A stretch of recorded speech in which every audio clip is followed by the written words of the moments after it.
Boa noite a todos. Hoje, 13 de janeiro de 2020, todos nós estamos reunidos para estudarmos a obra O Consolador. Nós estamos no capítulo intitulado Prática 3.4.3 e nós estamos na questão de número 376. Vamos fazer a nossa prece de abertura? Senhor Jesus, Mestre querido, queremos nesta noite, em mais esta oportunidade que Tu nos proporcionas, agradecer por tudo que temos recebido ao longo desta existência, dos companheiros espirituais incansáveis, principalmente nesses momentos em que abrimos a nossa mente para o bem, para o amor, para a luz. Por isso, Senhor, a nossa gratidão pela hora presente, pela honra que é nos ombrearmos com os amigos da vida mais alta, esse aprendizado que aumenta o nosso compromisso diante da vida, no processo das relações, diante do próximo, diante da sociedade, que possamos, aonde estivermos, como estivermos, em quaisquer condições, testificarmos a nossa fé em Ti, Senhor. Fé esta que consolidamos a cada encontro dessa natureza. Envolve-nos, pois, com a Tua paz, agora e sempre, que assim seja. Vamos lá? Falando da instituição espírita, prática dentro da instituição espírita. Na 376, o Emmanuel responde a essa pergunta: será aconselhável a determinação de dias da semana para a realização normal das sessões espíritas? Qualquer dia e hora podem ser consagrados ao bom trabalho da fraternidade e do bem, sempre que necessário. Mas, nas reuniões dedicadas ao esforço doutrinário, faz-se imprescindível a metodização de todos os trabalhos em dias e horas prefixados. Porque a pergunta, será aconselhável a determinação de dias da semana para a realização normal das sessões espíritas? Eu acho que não um dia específico, mas dias, Um dia, ou segunda, ou terça, determinar isso, Porque a gente não faz esse trabalho sozinha. Uma coisa é eu fazer esse trabalho sozinha, outra coisa é eu fazer com a ajuda dos amigos espirituais, que com certeza o auxílio deles é imprescindível para um trabalho dessa magnitude. A gente não conseguiria realizar um trabalho desse sem a assistência espiritual, não consegue. Não de forma grandiosa. Grandiosa, quando eu falo, é nível de aprofundamento espiritual. Na 377... esse AED existem, Existem estudiosos da doutrina que se afastam das reuniões quando as mesmas reuniões não apresentam fenômenos. Como se deve proceder para com eles? Tem reunião, mas não tem a comunicação. Tem um trabalho de estudo, mas não tem um fenômeno. E essas pessoas acabam se afastando. Se elas se afastaram, elas estavam em busca de quê? Do estudo ou do fenômeno? E diz Allan Kardec no Livro dos Médiuns que nós não devemos lamentar a ausência desse tipo de irmãos. Só vão atrapalhar. Vamos ver o que o Emmanuel responde aqui. Os que assim procedem, se afastam, testemunham por si mesmo plena inabilitação para o verdadeiro trabalho do espiritismo sincero. Se prefere as emoções transitórias dos nervos ao serviço de autoiluminação, É melhor que se afastem temporariamente, porque ele prefere os fenômenos que movimentam a própria emoção dele do que o verdadeiro movimento da doutrina espírita, que é a autoiluminação. A gente sempre tem que entender isso. Às vezes a gente acha que o trabalho de desobsessão é algo assim indispensável a uma instituição espírita. É dispensável, sim. O fato de nós não termos um trabalho mediúnico, sem hipótese alguma, vai dizer que não existe assistência espiritual. O que você está falando, Constância? Que a gente não deve ter? Não, devemos sim, mas isso nós não podemos enxergar isso como algo primordial, porque às vezes a instituição valoriza tanto o fenômeno e esquece de valorizar o estudo. E o estudo é muito mais importante, por quê? Porque ele trabalha a autoiluminação, o estudo sério. E participar de um estudo e não se esforçar para se tornar um humano melhor, é aquilo que a gente aprende. É preferível que não estivesse, porque quanto mais se sabe, mais se cobra. Então seria melhor a ignorância. Mas participar de um estudo e não fazer um esforço, isso vai complicar muito mais a nossa encarnação. Se prefere as emoções transitórias dos nervos ao serviço da autoiluminação, é melhor que se afastem temporariamente dos estudos sérios da doutrina, antes de assumirem qualquer compromisso. A compreensão do Espiritismo ainda não está bastante desenvolvida em seu mundo interior, e é justo que prossigam em experiências para alcançá-lo. Ainda não é o momento da pessoa. O êxito dos esforços do plano espiritual em favor do cristianismo redivivo não depende da quantidade de homens que o busquem, mas da qualidade dos trabalhadores que militam em suas fileiras. Às vezes você vê uma instituição espírita com muito trabalhador, mas qual a qualidade desses trabalhadores? Porque às vezes é um grupo enorme, mas é um destruindo o outro, um fofocando com o outro, um disputando com o outro. Isso não é casa de Jesus, não. Reconhecerei meus discípulos por muito se amarem. Deixei o trabalho. Deixei por quê? Por causa de melindre? Não era o momento. Vamos para 378? Por que motivo a doutrinação e a evangelização nas reuniões espíritas beneficiam igualmente os desencarnados? Se a este seria mais justo o aproveitamento das lições recebidas no plano espiritual? A pergunta até hoje se faz, né? Então, tipo assim, se tem trabalhadores no mundo espiritual muito mais habilitados para o serviço, por que a gente tem que conversar com eles?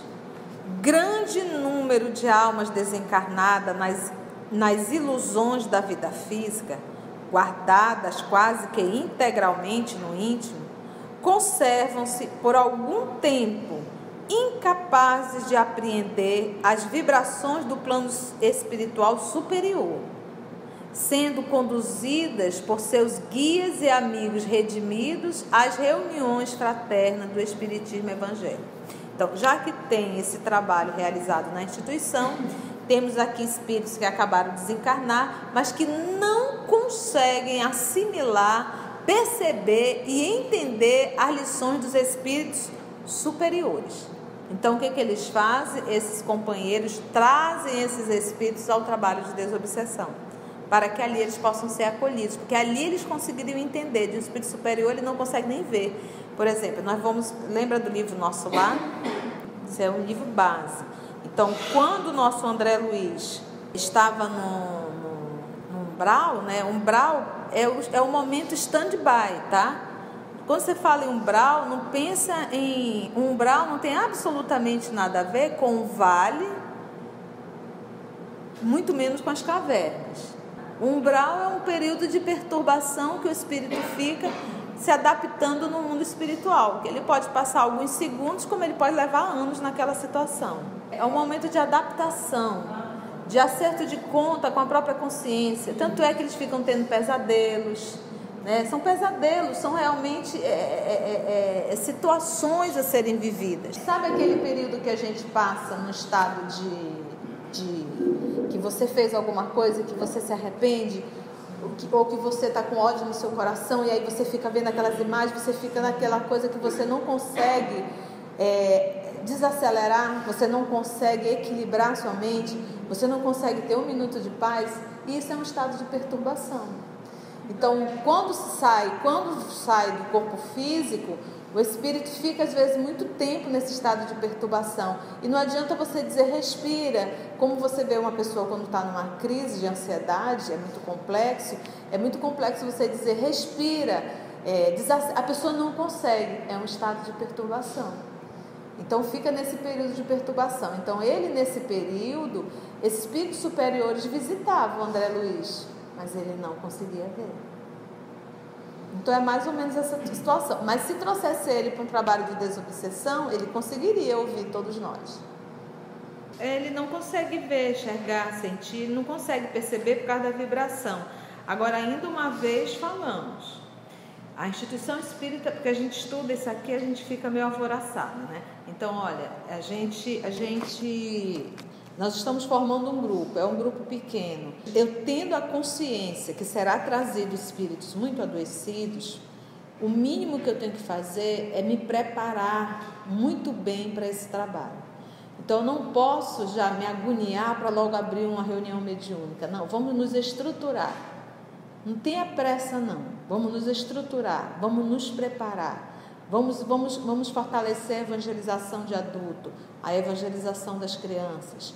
Vamos estudar, aí sim nós vamos dar o passo do trabalho mediúnico. Porque mesmo o trabalho mediúnico, ele ainda uma vez mais, parece brincadeira, mas todos os espíritos que irão se comunicar, cada um traz uma parcela da nossa encrenca. É como se fosse assim, nós vamos ajudar os desencarnados, espíritos pensando, mas vamos aproveitar para evangelizar os encarnados. Então vamos trazer irmãos que irão trazer lições, é o que o nosso Kardec faz. Quando ele pega um texto de um espírito sofredor, que ele publica na revista, ou que ele publicou no Céu e Inferno, ou que ele publicou em Livro dos Médios, o único intuito era qual? Exemplo. Então os espíritos fazem esse movimento, reunião mediúnica. Nós temos ali um grupo, olha, nós temos a fulana que está passando por um problema Y, nós temos cicrana que anda pensando isso. Então vamos atender aos encarnados e aos desencarnados. Aí eles é muito organizado, gente. É muito bem organizado, não se perde tempo na espiritualidade. Aí ele diz assim, olha, sendo conduzidos por seu guias e amigos redimidos às reuniões fraternas do Espiritismo Evangélico, onde, sob as vistas amoráveis desses mesmos mentores do plano invisível, se processam os dispositivos da lei de cooperação e benefícios o quê? Mútuos. Então, ou seja, tanto os trabalhadores encarnados quanto os assistidos desencarnados. Por isso é que todos nós somos assistidos. Que rege os fenômenos da vida nos dois planos. Aí vem a próxima pergunta. Como deverá agir o estudioso para identificar as entidades que se comunicam? Então já parte do princípio que é alguém que estuda o espiritismo, né?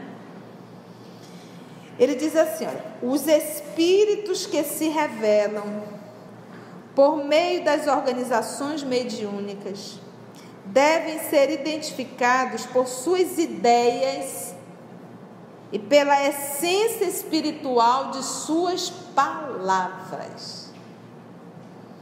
É aquilo que a gente costuma dizer, ninguém consegue, no mundo espiritual não é diferente, segurar a máscara por muito tempo. Às vezes o espírito vem, fala doce, fala meigo, mas um momento ele vai deslizar.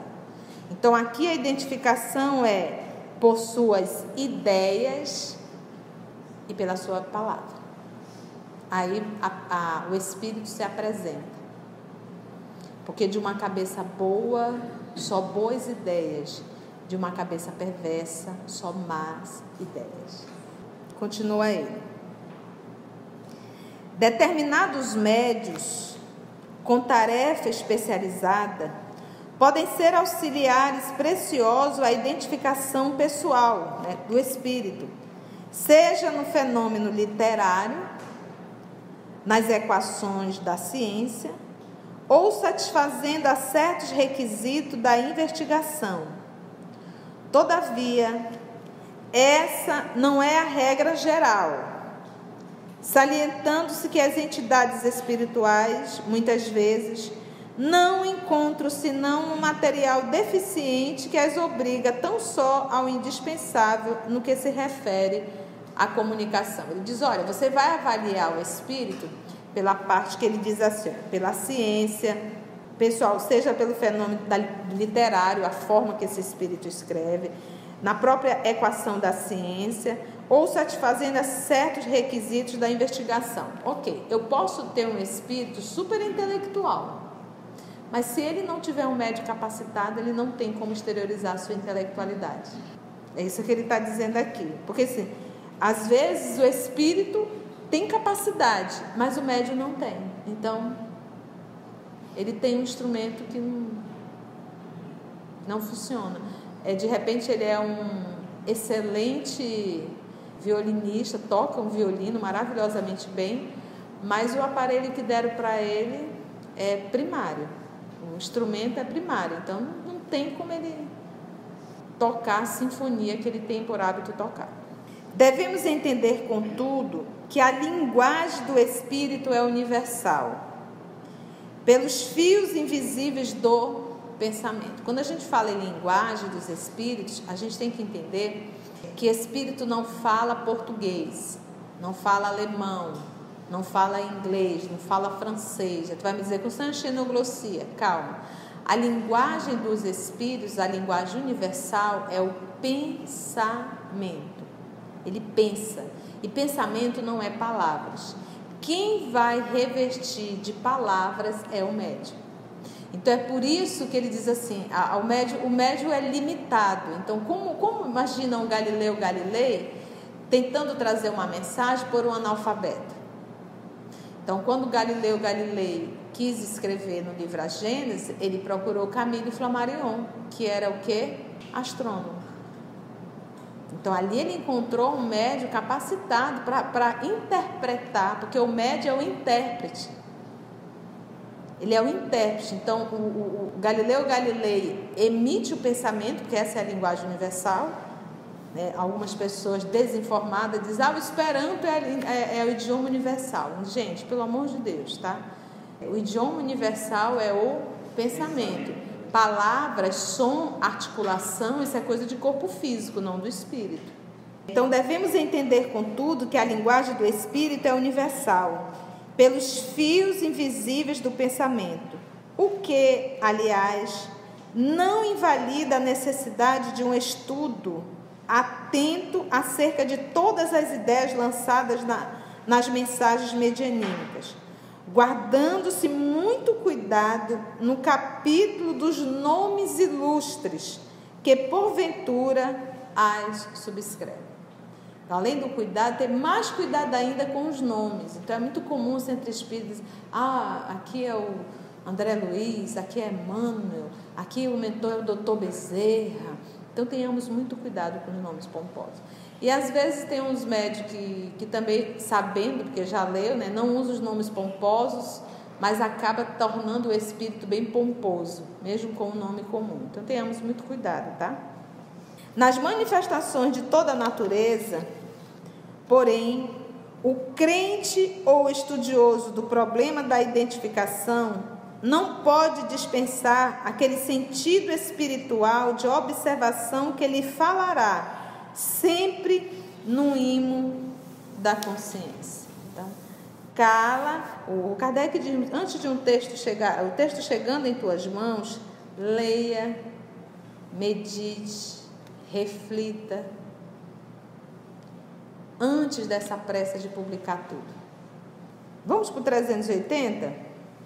É justo que o espírita, depois de sofrer pela morte e separação de um ente amado, provoque a comunicação dele nas sessões medianímicas?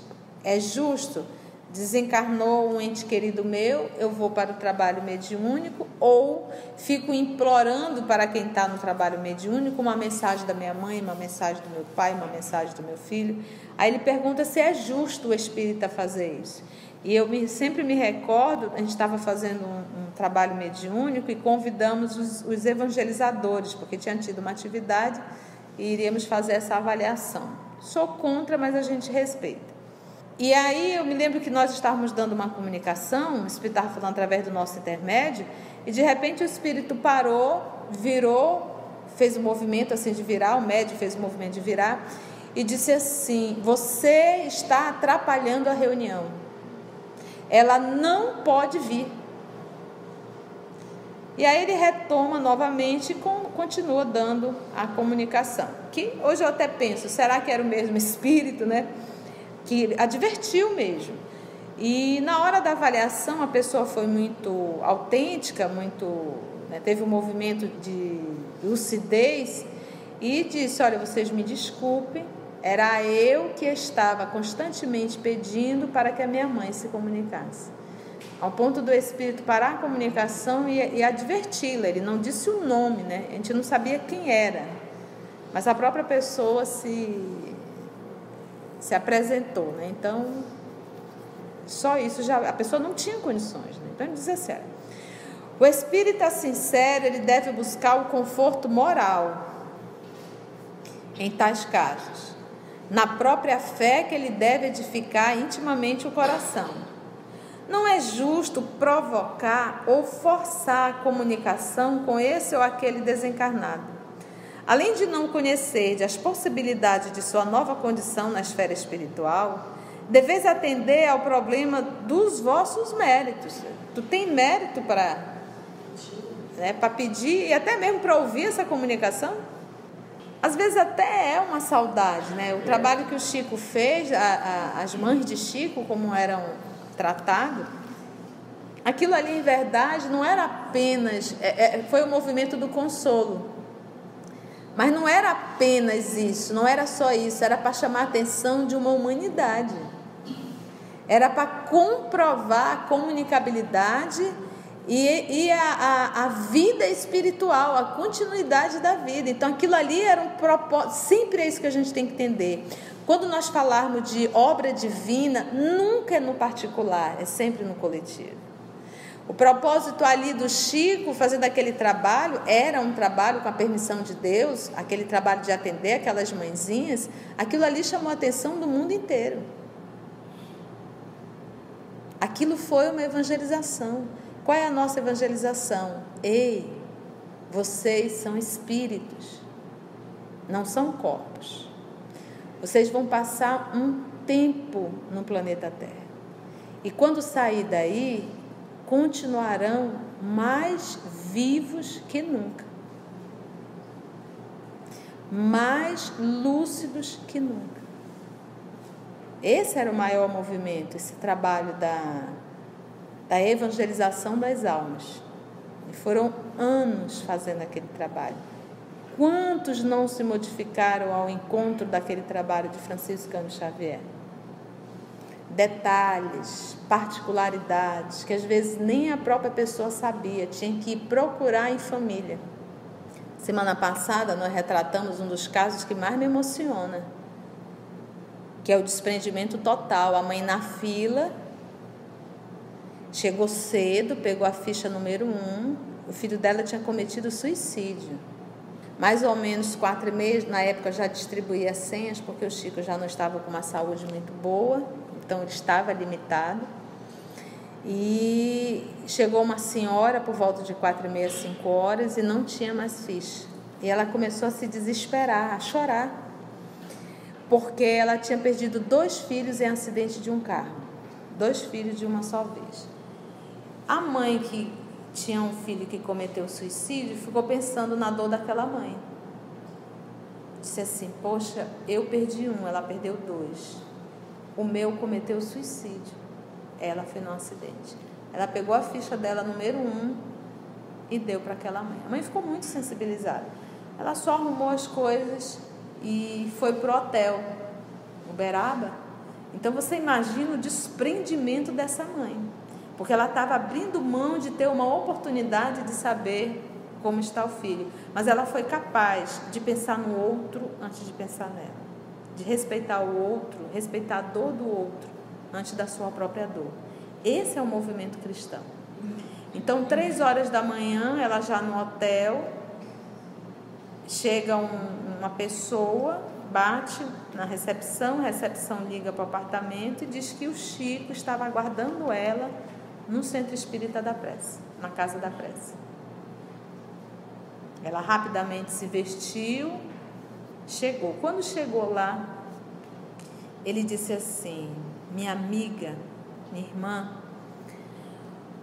o que você fez hoje na fila sensibilizou muito Emmanuel, que estava lá. Sensibilizou tanto o teu ato que ele foi pessoalmente ao vale, recolheu o seu filho, trouxe o seu filho para psicografar. Ele não tinha condições, o Emmanuel ajudou. Está aqui a mensagem. E Emmanuel pediu para lhe falar que a partir de hoje ele vai acompanhar seu filho. Então, na verdade, nesse ato de dar e dar-se, ela ganhou muito mais. Quem estaria pronto para isso? Recentemente, fazendo um atendimento, a pessoa é criticada porque é boa, então ela é chamada de boba. Ela disse que no supermercado, ela disse: eu não consigo. Lá no supermercado tinha uma moça à sua frente, aí a moça ia passando e olhando no visor. Aí a moça disse: para aqui, eu não vou levar esses aqui não, porque eu não vou ter dinheiro para tudo. E aí a moça foi fechando, ela disse assim: leve tudo, pode levar. A moça olhou assim para ela espantada: não, eu pago. E a moça muito espantada passou o restinho e ela deu a diferença, era uma mixaria. Coisa simples. Muitos de nós não estariam nem ouvindo, porque nós nos tornamos indiferentes aos outros. Nós nos tornamos indiferentes. Então, a lição que nós temos que tomar é essa. Então, ninguém está só nunca. Sempre estão nos observando.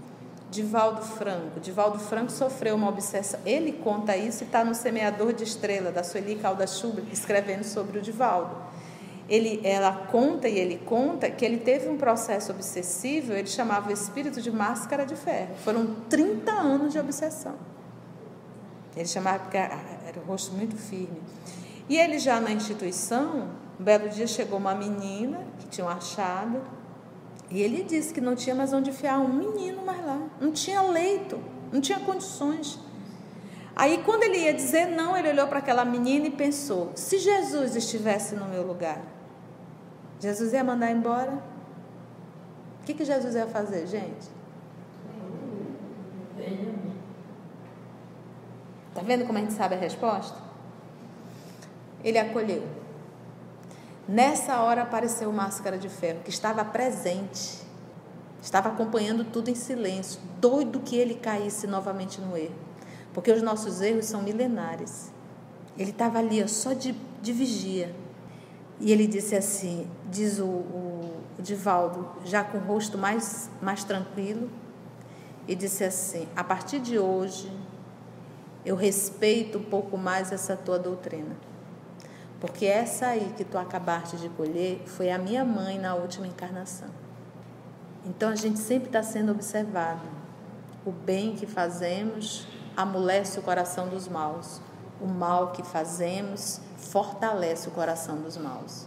Então a única forma de nós obtermos o perdão do passado é quando nós aprendemos a servir. E aí se olha e diz: realmente, essa pessoa é diferente. Mas se percebe a gente sendo tão perverso quanto antes, isso dá força aos inimigos. Olha, o homem pode desejar isso ou aquilo, mas há uma providência que dispõe no assunto, examinando o mérito de quem pede e a utilidade da concessão.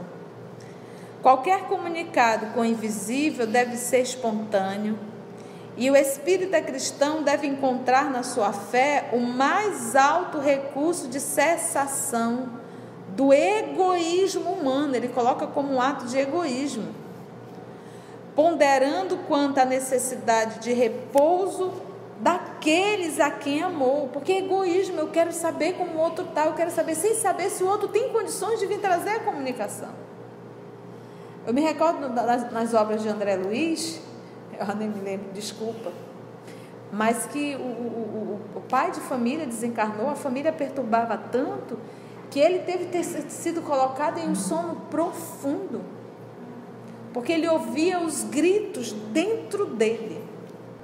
Qualquer comunicado com o invisível, então, deve ser espontâneo, e o espírita cristão deve encontrar na sua fé o mais alto recurso de cessação do egoísmo humano, ponderando quanto à necessidade de repouso daqueles a quem amou, e esperando a sua palavra direta, quando e como julguem os mentores espirituais conveniente e oportuno. Vamos finalizar o 381, só para fechar esse capítulo? E a próxima semana a gente entrará em mediunidade. Ele diz assim: muita gente procura o espiritismo queixando-se de perseguições do invisível. Os que reclamam contra essas perturbações estão, de algum modo, abandonados de seus guias espirituais? Se há obsessão, cadê meu anjo da guarda? Por que ele não me ajuda? Cadê os nossos guias? A proteção da providência divina estende-se a todas as criaturas. A perseguição de entidades sofredoras e perturbadas justifica-se no quadro das provações redentoras. Faz parte da prova.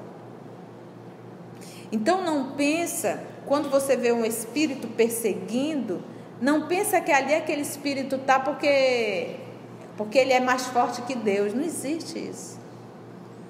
Primeiro, se existe um perseguidor, é porque existe uma vítima.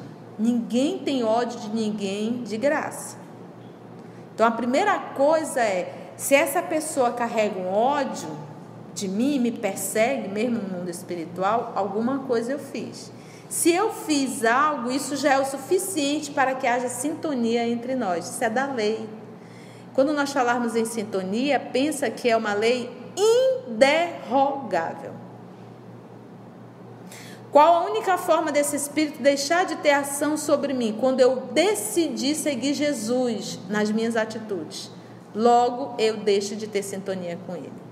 Mas se ele ainda encontra sintonia e eu sou o mesmo de outrora, apesar de uma nova veste, ele olha e identifica aquele mesmo espírito. Isso dá mais força ainda. Ele diz assim: a proteção da providência divina estende-se a todas as criaturas. A perseguição de entidades sofredoras e perturbadas justifica-se no quadro das provações redentoras. Mas os que reclamam contra o assédio das forças inferiores dos planos ligados ao orbe terrestre devem consultar o próprio coração, o sentimento, antes de formularem as suas queixas, de modo a observar se o espírito perturbador não está neles mesmo. Porque, na verdade, o que a gente chama de obsessão, na verdade, é uma auto-obsessão. Nós nos enlouquecemos. Nós nos perturbamos.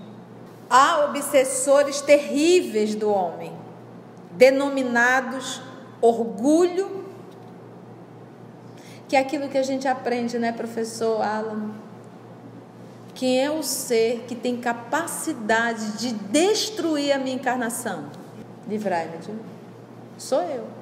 Por isso é que ele diz aqui, o Emmanuel é bem firme, olha, há obsessores terríveis do homem, denominados orgulho, vaidade, preguiça, avareza. E aí me fez lembrar o estudo da semana passada, do livro Revista Espírita. O cidadão era tão avarento, que ele pegava os cartazes, rasgava para trás fazer o recibo. Ele tinha 10 casas, alugou tudo e foi morar num biongozinho para poder ganhar o dinheiro. Pega o filtro do café, o que é descartável, e lava, que é para usar outra vez. Você vai perdendo o senso, se tornar algo patológico. E isso dá uma alegria, a pessoa se sente feliz. É o que? Avareza, ignorância ou má vontade. E convém examinar se não se é vítima dessas energias perversoras que, muitas vezes, habitam o coração da criatura. Quando fala em coração, ele está falando do sentimento. Enceguecendo, isso é o quê? Ficando o quê? Cego. A pessoa fica cega, ela deixa de enxergar. Para a compreensão da luz de Deus.